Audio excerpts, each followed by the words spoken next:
paz, meus irmãos. Estamos aqui de volta para mais uma reunião doutrinária da Associação Espírita Jesus de Nazaré, com muita honra, né? Sempre é uma grata satisfação estarmos aqui para conversar com vocês um pouco sobre algumas temáticas. E hoje a gente vai falar sobre psiquiatria iluminada. A psiquiatria iluminada é a temática central de um livro produzido pela Associação Médico Espírita Brasileira, que trabalha nas pesquisas sobre o psiquismo, sobre o sistema nervoso, e fundamentado na obra espírita, que já desde a década de 40, a partir da psicografia de Francisco Cândido Xavier, né, o doutor André Luiz trouxe essa ciência espiritual. E alguns livros da obra do Dr. André Luiz são utilizados nas pesquisas desses médicos, fazendo um entrelaçamento com as pesquisas do mundo material. Então nós vamos ter aqui os tópicos, né, o resgate dessa coleção, A Vida no Mundo Maior, do Mundo Espiritual, de Dr. André Luiz, os casos de distúrbios psíquicos explicados à luz da espiritualidade, e especialmente o livro No Mundo Maior, de 1947. Esse livro é um livro belíssimo, para quem já leu sabe do que eu estou falando. É um livro que trata sobre problemas psíquicos. O Dr. André Luiz, junto ao seu mentor Calderaro, vai visitar diversas residências naquela época, né? Especialmente no Rio de Janeiro, onde casos de transtornos mentais estavam ali acontecendo e vinculados a obsessões com seres espirituais ali, utilizando da sua ciência espiritual negativa para prejudicar aqueles indivíduos, seja por obsessões por vingança, né, para vingar por situações do passado, seja por paixões, por aprisionamentos mesmo daqueles seres, que por planejamentos reencarnatórios vieram para a vida material, reencarnaram, e aquele companheiro, aquela companheira ficou no mundo espiritual. E nós sabemos que existem laboratórios no mundo espiritual inferior, onde são produzidos instrumentos, né, maquinários, chips, para serem acoplados no campo energético desses indivíduos para prejudicá-los.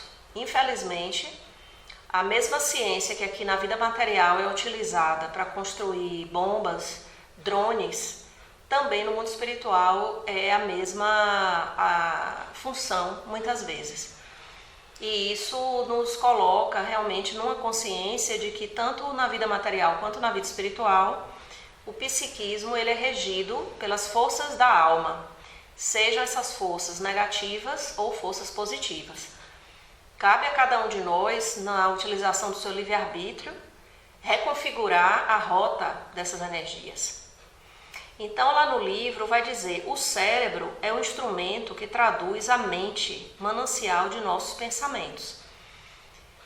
Indo de encontro à ciência material, que acredita que o cérebro é a fonte geradora dos pensamentos, aqui nós sabemos que o cérebro é apenas uma fonte receptora e transmissora, mas ela não é a causa em si da produção dos pensamentos. O pensamento ele vem do espírito. O espírito é sim a fonte geradora do pensamento. E como nos diz Emmanuel nas suas obras, tudo nasce do pensamento. Então aquilo que eu vitalizo, aquilo que eu construo, aquilo que eu nutro a nível do pensamento vai se compor como realidade na vida desse indivíduo e muitas vezes na vida de coletividades, porque se esse indivíduo ele está num patamar de poder que pode trazer algum prejuízo a populações, a coletivos, a nações, ele pode fazer isso, né? O livre-arbítrio muitas vezes desse indivíduo ainda está numa rota de expansão. Só que tudo na vida diz respeito à expansão e contração. Então, a partir do momento em que esgotar essa possibilidade dele produzir o mal para o coletivo e, consequentemente, para si mesmo, naturalmente ele entrará num processo de contração. E é aí onde se verifica na vida material os processos de resgate, os processos de expiação. É quando o espírito ele já está numa rota de transmutação dessa força destrutiva. Nesse processo, muitas vezes vão se instalar nos painéis mentais desse espírito as cenas terríveis, trágicas que ele mesmo produziu a partir da sua atuação e, consequentemente, os transtornos. Os transtornos eles podem advir dessas causas de ações de vidas passadas. Muitas vezes a gente acredita que o transtorno mental ele é apenas pela obsessão, uma mente externa atuando numa mente ali própria daquele indivíduo. Muitas vezes não, muitas vezes são as próprias construções daquele ser que estão ali em transmutação.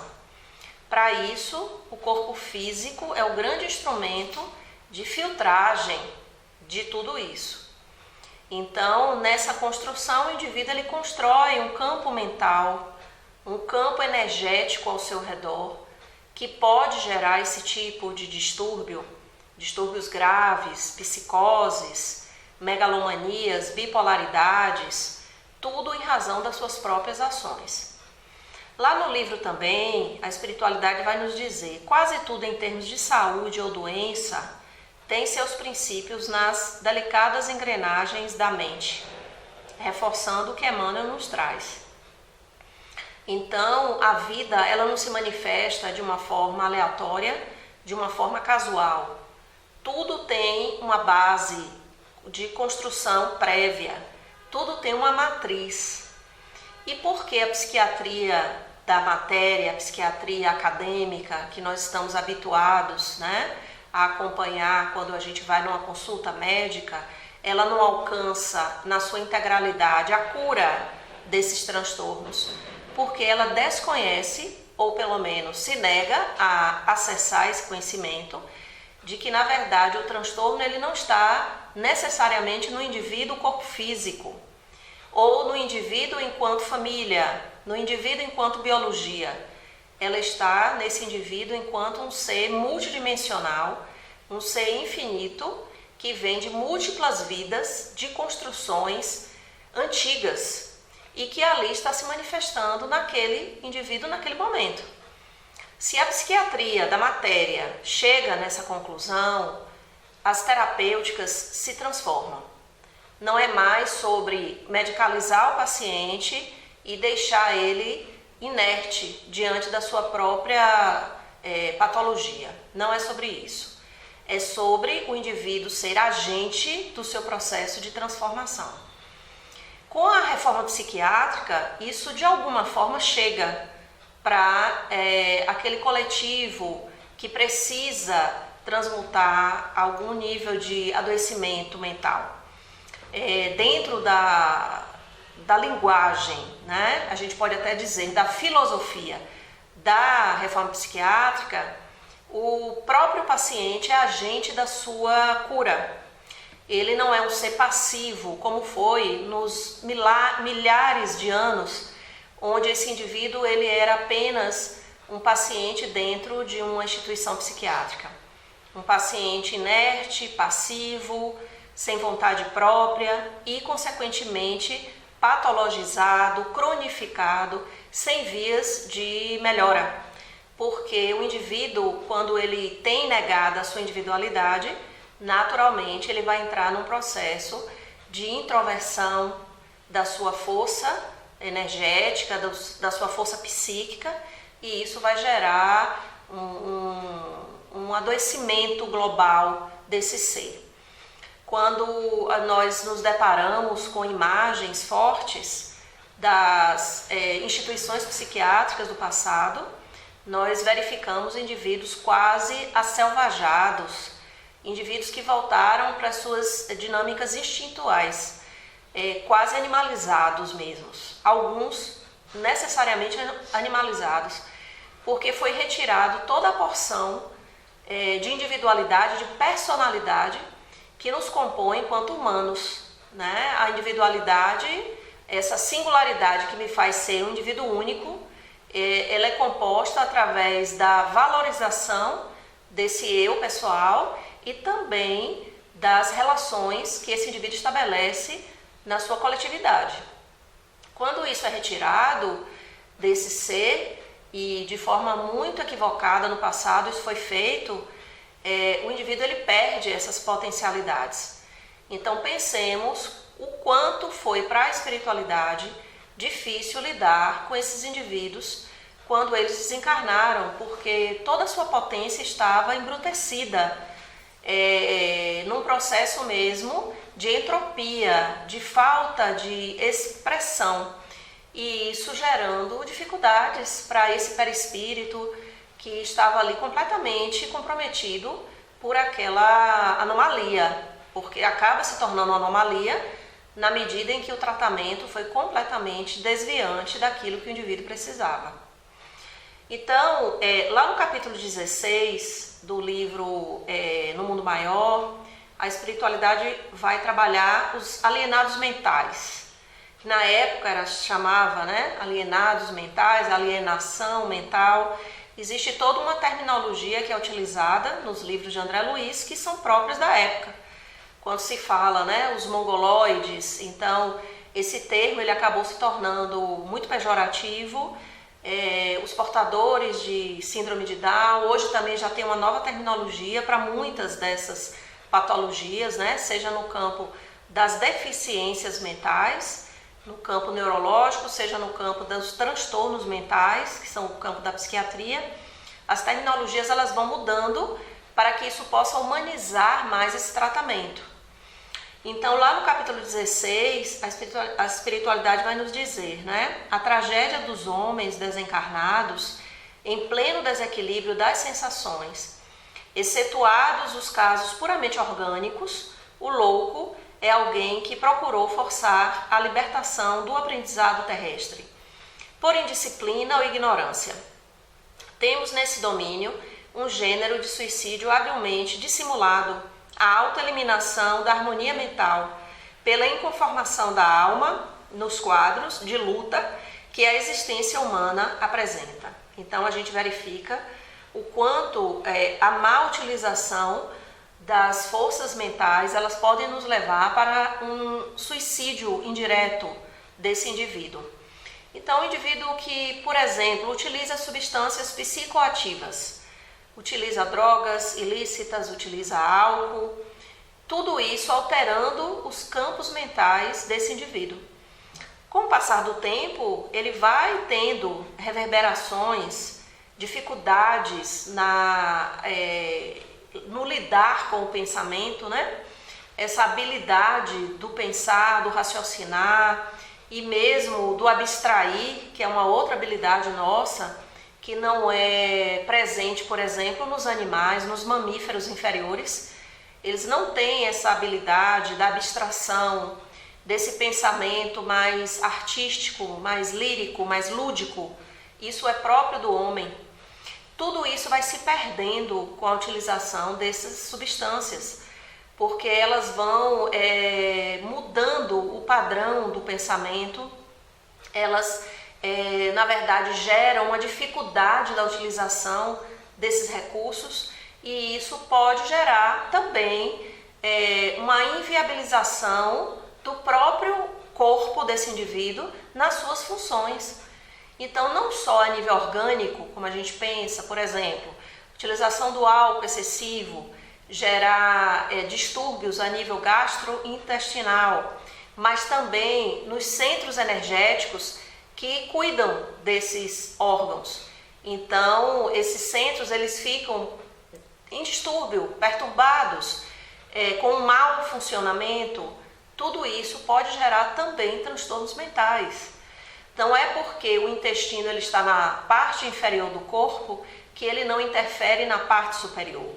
Nós somos um todo, nós temos que nos perceber como um todo, tanto a nível físico quanto a nível energético. E é por isso que dentro das linguagens que trabalham nessa dinâmica energética se reconhece que muitos distúrbios uterinos que as mulheres atravessam interferem na dinâmica mental, alteram o campo emocional, né? Então, num processo de menopausa, num processo de menstruação com cólicas, né? Na TPM tão famosa, e isso altera o campo mental, o campo emocional. Então, é uma comprovação tácita de que o que acontece no corpo acontece nele de uma forma geral. Claro que no campo mental isso fica mais evidente, porque diz respeito à própria condição elaborativa e relacional desse indivíduo.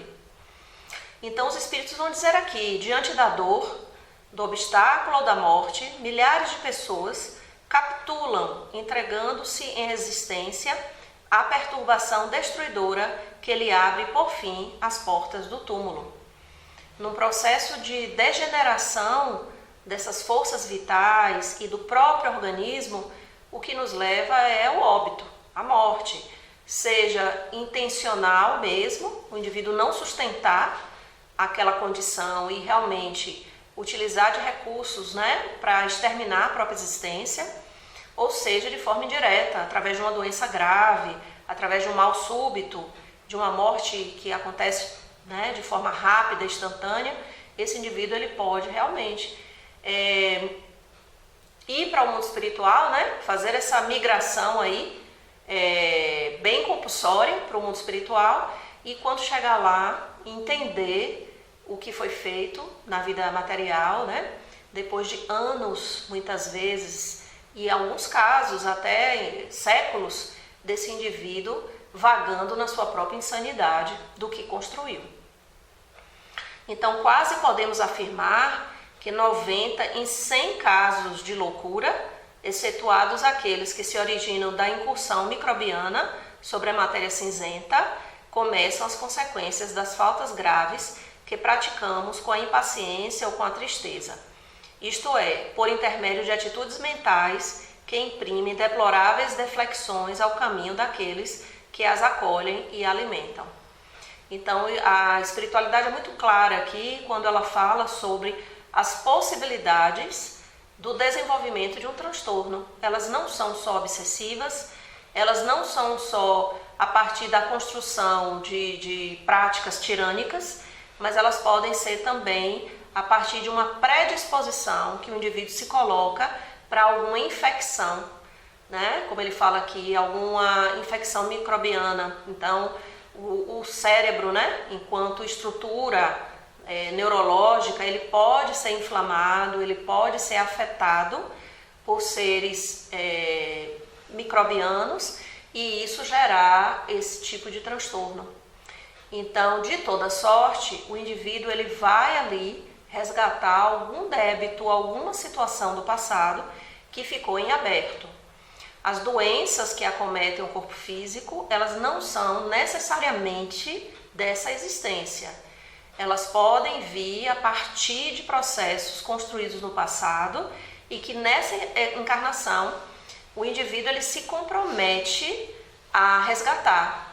Então o cérebro ele vem como ali mesmo um filtro para que aquilo possa ser transmutado. Numa das semanas espíritas que aconteceram aqui em Feira, Divaldo Franco trouxe um caso muito interessante sobre isso, falando de uma família muito aflita que procurou ele porque havia perdido uma filha de 3 anos de idade, uma criança saudável, uma criança linda, que era super amada.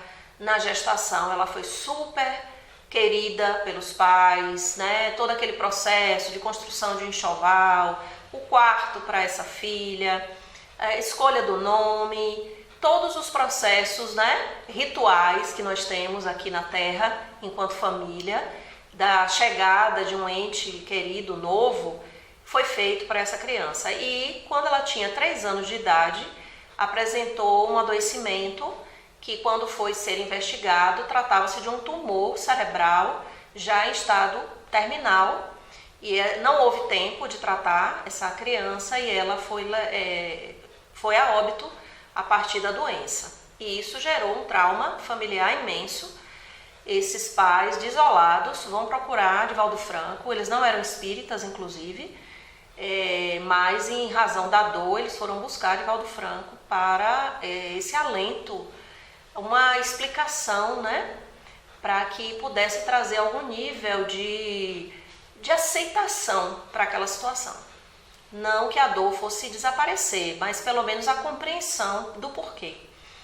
E aí Divaldo Franco vai explicar que tratava-se de uma encarnação mesmo, expiatória, foi uma encarnação escolhida por aquele espírito, para que ela pudesse, vamos colocar assim, exalar aquilo que estava no campo energético, né, perispirítico, de uma encarnação passada, onde ela era muito apaixonada por um cidadão, e esse cidadão, num dado momento, antes do casamento, eles já noivos, ele abandona ela para se casar com uma outra moça.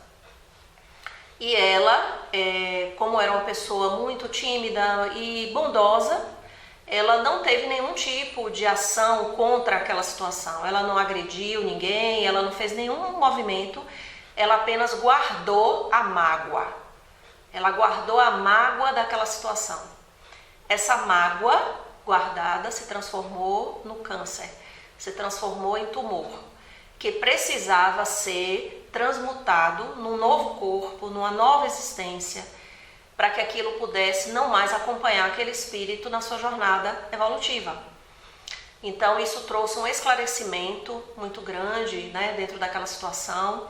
A gente sabe que de alguma forma esses pais eles estão imbricados nessa situação, não sabemos o que devidamente cada um era nessa vida pregressa, mas isso já nos mostra como grandes questões que vivemos a nível corporal, a nível das nossas dificuldades, né, dizem respeito ao que foi o passado.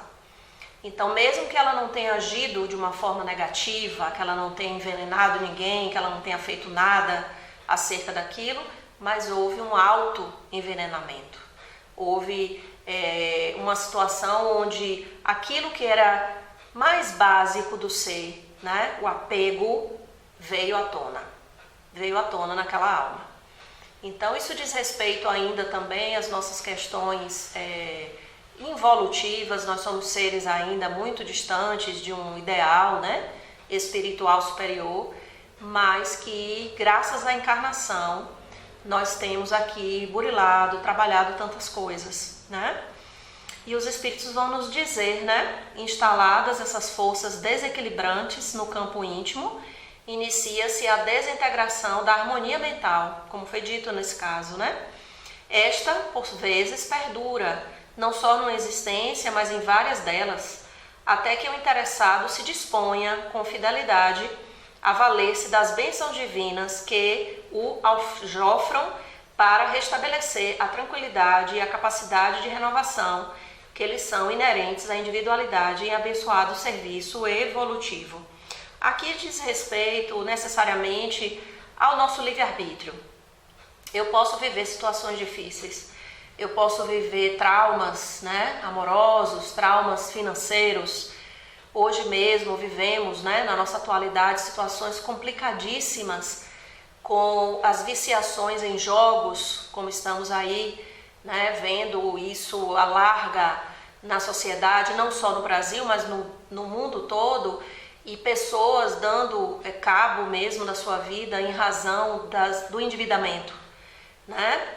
O endividamento que constrange, que tira toda a dignidade do indivíduo, o indivíduo que muitas vezes era pai de família, trabalhador, que estava ali no seu processo de conquista diária e se vê enredado em dívidas com agiotas, com banco, com amigos e não consegue mais ter forças para ir e vencer isso, né? Os centros de recuperação estão aí prontos para receber, as clínicas psicológicas, psiquiátricas, os centros terapêuticos, mas infelizmente muitas vezes esse indivíduo ele não acessa e ele acaba optando por um caminho tão difícil. Mas em outros casos nós conhecemos também pessoas que, apesar de terem vivido situações extremamente desafiantes, elas buscaram um caminho de redenção diante disso, um caminho de transformação diante disso. E isso pode gerar nessa alma repercussões sadias. Isso pode transmutar nesse indivíduo a ponto que ele não chegue a um transtorno mental ou mesmo a uma dificuldade orgânica e ele possa se restabelecer ainda nessa encarnação. Então, a espiritualidade ela está nos convocando a todo momento de que tudo o que nos acontece diz respeito a nós mesmos. A gente sabe que chega um momento onde às vezes o indivíduo ele perde a capacidade de autogerência. Ele perde essa capacidade. Isso é um momento crítico na vida desse espírito. Nós não precisamos chegar lá. Então, a partir do momento que nós sintamos que algo está entrando em desalinho no campo interno, nas nossas questões mentais ou emocionais, é o momento de buscar ajuda, é o momento de buscar uma palavra, é o momento de buscar uma casa de oração, é o momento que a gente possa se equilibrar para que a gente não chegue numa situação crítica, porque aí a dificuldade é muito maior. O próprio indivíduo ele já não dá mais conta daquela necessidade de cuidado. E muitas vezes a própria espiritualidade sente resistências para chegar no auxílio a esse indivíduo. Seja na vida material, seja já desencarnado. É por isso que quando a gente assiste o filme lá, Nosso Lar, quando a gente assistiu a novela A Viagem, a gente vê aqueles espíritos em situações terríveis, no umbral, na zona umbralina, e não é porque Deus não os ama, não é porque a espiritualidade não está ali para ajudá-los, mas é porque existe uma resistência do próprio psiquismo daquele espírito para receber ajuda. E a espiritualidade superior, ela jamais vai invadir o território, jamais ela vai inferir no indivíduo que não aceita. Ela está ali pronta, receptiva. É como se diz, né? Nós precisamos despertar essa capacidade de receber o alento, o medicamento do mundo espiritual superior, para que isso chegue efetivamente nessa região mais profunda da nossa psique, que é o espírito. O nosso inconsciente, ele está aqui cheio de elementos, cheio de situações do passado, de desequilíbrio, de erros, de enganos, de abortamentos, de assassinatos, mas também de situações de carinho, de afeto, de acolhimento, de respeito, de você poder estar efetivamente presente na vida do outro, admirando, ajudando, tudo isso num grande caldeirão aí inconsciente. Então, para onde eu estou direcionando o meu pensamento? Para onde eu estou direcionando as minhas ações? É onde eu vou vincular com essas memórias do passado. Todas as vezes que aquele pensamento ruminante chega em nós, que fica ali, construindo raízes, precisamos substituí-lo por pensamentos positivos. Precisamos buscar em nós mesmos os arquivos de positividade. Porque em algum momento, a pessoa mais terrível, em algum momento, houve alguma ação positiva. Em algum momento, às vezes um filho, um amor que eu dedico a um filho, um amor que eu dedico a uma causa, ali é um facho de luz daquele espírito que pode ser aproveitado na recuperação dessa doença que está ali se instalando. E nós que hoje temos tantos mananciais na nossa vida, né? Tantos conhecimentos, tanta literatura, tantos vídeos, tantos áudios, por que ainda nos prendermos ao negativo? Tomar consciência no momento em que estamos caminhando por esse lugar sombrio, que é a nossa porção, né? Dualidade, a dualidade da sombra e da luz. E vezes nós vamos lá na sombra, por vezes vamos lá caminhar no meio da sombra, mas tomar consciência dessa sombra que estamos ali e não nos entregarmos como crianças, né, espirituais e sermos tragados por essas forças. Então, todo transtorno, todo adoecimento a nível psíquico diz respeito a isso. E é por isso que André Luiz nos traz a psiquiatria iluminada. O que é a psiquiatria iluminada? É a psiquiatria que trata o indivíduo na sua integralidade.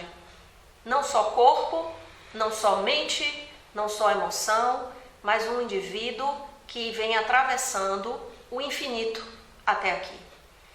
Nessa consciência, essa psiquiatria, ela trata na matriz, lá na raiz, naquilo que é essencial para aquele ser. E que muitas vezes é simples, muitas vezes é um detalhe que está gerando esse distúrbio agora, mas que precisa ser visto, precisa ser olhado, precisa ser tratado com o cuidado que a espiritualidade nos demonstra e que deposita em nós confiança para isso. Então, durante todo o livro, os vários capítulos escritos com tanto cuidado por esses médicos, né?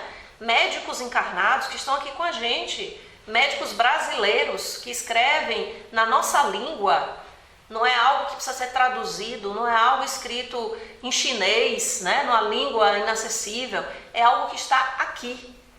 E eles, com o primor do seu conhecimento técnico, trazendo, né, esses diagramas junto ao conhecimento da espiritualidade.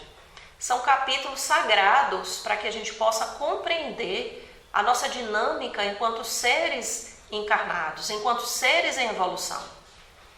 Então, mais adiante, vai ser dito aqui, através do manicômio, é possível entender, de certo modo, a loucura dos homens e das mulheres que, aparentemente equilibrados no campo social da crosta terrestre, onde permutam os eternos valores divinos por satisfações ilusórias imediatas, são relegados depois, além do sepulcro, a inominável desespero do sentimento.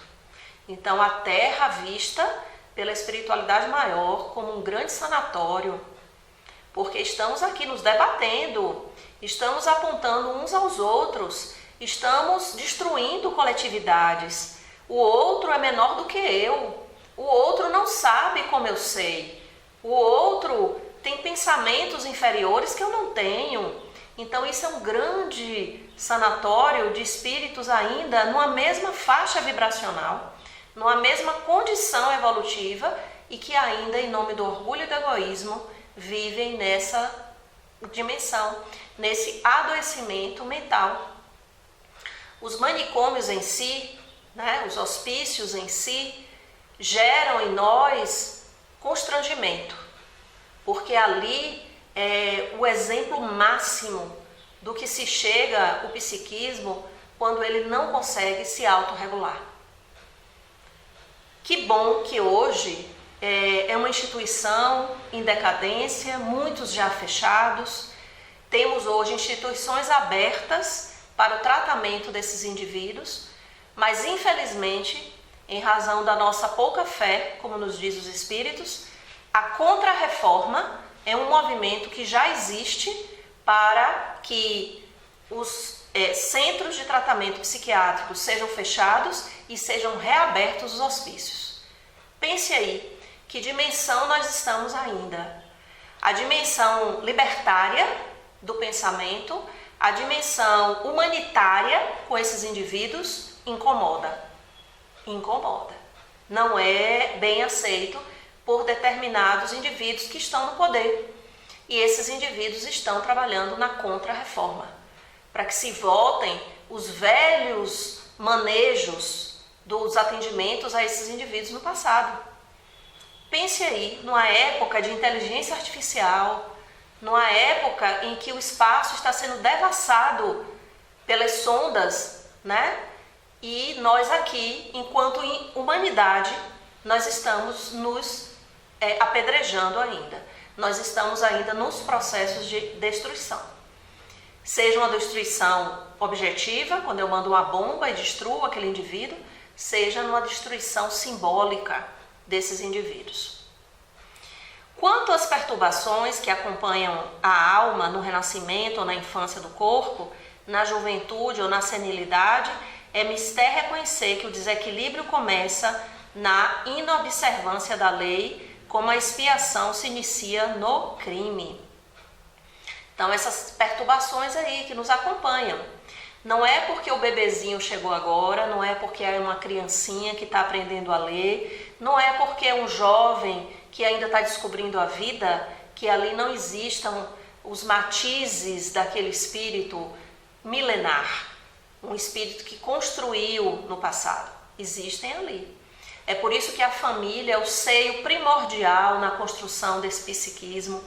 Os pais, os cuidadores desse ser que chega, precisam encontrar uma base sólida, fortalecida, espiritualizada, para que a gente possa construir gerações mais saudáveis no futuro, gerações que realmente estejam em consonância com a nossa verdade essencial, porque senão é uma reprodução infinita desse modelo. E cada vez mais a lei divina vai trazendo informações mais agudas para que a gente possa despertar para a nossa verdade essencial. Quantas tsunamis ainda serão necessárias, quantas pandemias, quantos adoecimentos são necessários para que a gente desperte? Como nos diz, a espiritualidade, para que uma garça desperte, apenas o nascer do sol. Para que uma pedra desperte, uma bomba atômica. Somos pedra ou somos garça em meio a tudo isso? Então, meus irmãos, dentro disso tudo, a gente traz as palavras do Mestre Jesus, que nos diz aqui na sua bondade infinita, e através do grande mensageiro Chico Xavier, que nos diz assim: ninguém pode ter saúde física e mental sem limpar o coração da amargura, sem ter a consciência tranquila, sem deixar de sofrer pelos problemas do passado e sem perdoar a ignorância alheia. Então, o amor como sentimento primordial, curativo da alma, e consonante a esse amor, o perdão. O perdão que é algo a ser conquistado no futuro de nossas vidas, ainda não presente, porque nós somos seres ainda que nos ressentimos muito do que o outro pensa, do que o outro diz, do que o outro faz, e isso gerando repercussões nesses painéis internos nossos.